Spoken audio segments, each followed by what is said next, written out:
ہمیں سجدہ کرنا پڑے گا اگر تم میری روح زمین پر رہنا چاہتے ہو۔ تمام لوگوں نے سجدہ کیا، لیکن جو اللہ کے بندے خاص بندے ہوا کرتے ہیں، جو اللہ تبارک و تعالیٰ کا ولی ہوا کرتا ہے، جو اللہ تعالیٰ کی بارگاہ میں اپنے دل لگایا ہوا ہوتا ہے، جو اللہ کی بارگاہ میں جھکتا ہے، اللہ کی بارگاہ میں جو پیشانی جھکا کرتی ہے، وہ پیشانی کسی دوسرے کے سامنے کبھی نہیں جھکتی ہے، اس لیے کہ یہ پیشانی یا تو اللہ کے سامنے جھکے گی یا تو غیر اللہ کے سامنے جھکے گی۔ جب یہ پیشانی غیر اللہ کے سامنے جھک جاتی ہے تو اللہ تبارک و تعالیٰ اس کے اندر سے اپنی بارگاہ میں جھکنے کی توفیق کو چھین لیتا ہے، پھر وہ پیشانی اللہ اپنی بارگاہ میں جھکاتا نہیں ہے، لیکن جو پیشانی اللہ تبارک و تعالیٰ کی بارگاہ میں جھک جایا کرتی ہے، اس پیشانی کو اللہ تعالیٰ کسی غیر کے سامنے جھکنے نہیں دیتا ہے۔ تو وہ اللہ والوں کی جماعت تھی جو اصحاب کہف کا ایک جھوٹ تھا۔ اصحاب کہف کتنے تھے قرآن نے بیان فرمایا ہے، حق مقصیہ یہ ایک اٹکل پچھو والی بات بیان کیا ہے، یہ مکمل طریقے سے حتمی طور پر کتنے تھے یہ قرآن نے بیان نہیں فرمایا ہے، یا تو 5 تھا، 6 ان کا کتا تھا، یا تو وہ 6 تھے، 7واں ان کا کتا تھا، یا تو وہ 7 تھے، 8واں ان کا کتا تھا۔ قرآن نے صرف کتنا بیان فرمایا ہے؟ آؤ ذرا ذہن کو قریب کرو۔ اصحاب کہف کے پاس جب بادشاہ کا یہ پیغام آیا ہماری بارگاہ میں جھکنا پڑے گا اگر ہمارے ملک میں رہنا ہوگا، ان لوگوں نے کہا نہیں ہم اللہ کی بارگاہ کے علاوہ کسی کے سامنے نہیں جھکیں گے۔ ان لوگوں نے کہا کہ پکڑ کے لاؤ جو اگر ہماری بارگاہ میں نہیں جھکے گا، ہمارے سامنے نہیں جھکے گا تو اس کا سر قلم کر دیا جائے گا۔ اصحاب کہف اسی خوف سے کہاں چلے ملک چھوڑنے کے لیے، ملک چھوڑنا چاہا، چلے رات کی تاریکی میں سناٹا ہے، لیکن وہ کتا جو ان لوگوں کے ساتھ رہا کرتا تھا وہ کتا بھی پیچھے پیچھے چل پڑا ہے۔ اصحاب کہف نے پلٹ کر دیکھا، وہ جو اللہ والوں کی جماعت تھی، وہ جو بنو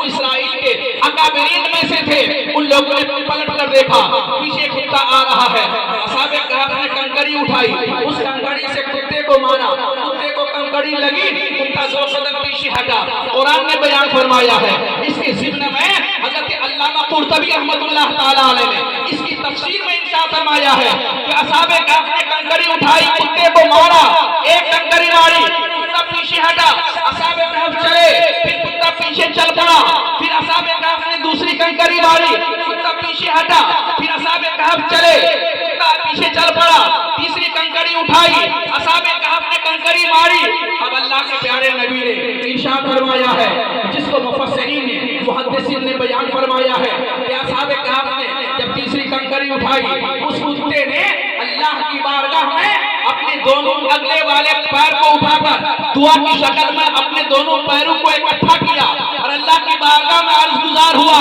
پروردگار عالم تھوڑی دیر کے لیے ہمیں قوت گویائی عطا کر دی جائے، تھوڑی دیر کے لیے ہمیں بولنے کی صلاحیت دے دی جائے، تھوڑی دیر کے لیے ہمیں بولنے کا ملکہ دے دیا جائے۔ امام قرطبی فرماتے ہیں اللہ تعالیٰ نے اس کتے کی دعا کو قبول فرمائی اور کتے کو بولنے کا ملکہ دے دیا۔ عبرانی زبان میں، فصیح زبان میں اس کتے نے اصحاب کہف سے کہا، اے اللہ والو یاد رکھو میں تمہارے پیچھے پیچھے آ رہا ہوں، جہاں تم جا رہے ہو وہاں میں بھی جانے والا ہوں، تم جا رہے ہو میں تمہارے پیچھے آ رہا ہوں، مجھے تم کنکری کیوں مار رہے ہو، پتھر کیوں مار رہے ہو؟ اصحاب کہف نے کہا ایک کتا سنو، کتے کی خاصیت ہوتی ہے بھونکنے کی، ہم لوگ یہاں کے بادشاہ سے چھپ کر جا رہے ہیں، ملک چھوڑ کر جا رہے ہیں، رات کی جب تاریکی ختم ہوگی، صبح کی سفیدی نمودار ہوگی، جب ہم لوگ کہیں جا کر چھپیں گے تم وہاں جاؤ گے، تیری عادت بھونکنے کی ہے، جب تم بھونکو گے تو اس ملک کے بادشاہ کے کاریندے کو معلوم ہو جائے گا،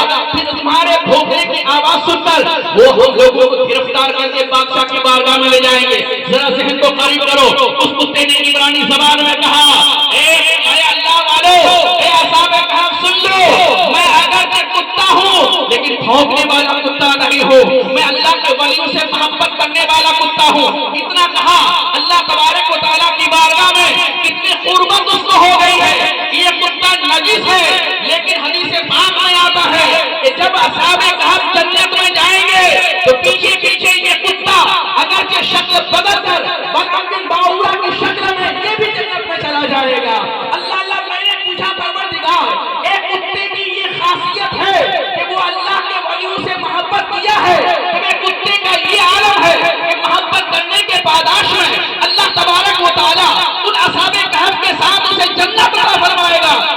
مومن کامل ہیں، پھر تو ہم مسلمان ہیں، پھر تو ہم اللہ کے نبی کی بارگاہ میں جھکنے والے ہیں، پھر تو ہمارا دل اللہ کی بارگاہ میں جھکنے والا ہوا کرتا ہے۔ پھر اگر ہم اللہ کے ولیوں سے محبت کریں تو ہمارے ایمان تو اس لائق نہیں ہے کہ جنت ہمیں ملے گی، لیکن ہم محبت کرتے ہیں غوث اعظم سے، ہمارا غوث اعظم تو اس لائق ہے۔ ہمارے اعمال اس لائق نہیں کہ جنت ہمیں ملے گی، لیکن ہم محبت کرتے ہیں مخدوم سکنا سے، ہم محبت کرتے ہیں خواجہ غریب نواز سے، ہم محبت کرتے ہیں اعلیٰ حضرت سے۔ کم سے کم اتنا تو ہے کہ مجھے اپنے نبی کی حدیث پر یقین ہے کہ نبی نے ارشاد فرمایا دنیا میں جس سے محبت کرو گے قیامت کے دن اسی کے ساتھ اٹھائے جاؤ گے۔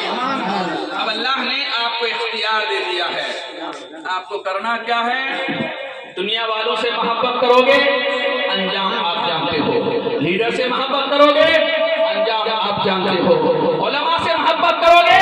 انجام ان کا بھی آپ جانتے ہو۔ ولیوں سے محبت کرو گے، ان کا بھی انجام آپ کے سامنے ہے۔ محبت کن سے کرنا ہے یہ آپ کو اختیار دیا گیا ہے۔ آج پوری دنیا پریشان ہے، ایک آدمی ایک تجارت سے ایک کاروبار سے اس کا پیٹ نہیں بھرتا ہے۔ کوئی بھی آدمی لے لیجئے، چاہے وہ عالم بھی ہے تو مدرسے کی قلیل تنخواہ سے اس کا گزارا نہیں ہو سکتا ہے، یا تو وہ ٹیوشن کرے گا یا اپنی حیثیت اور اوقات کے مطابق کوئی دکان کرے گا۔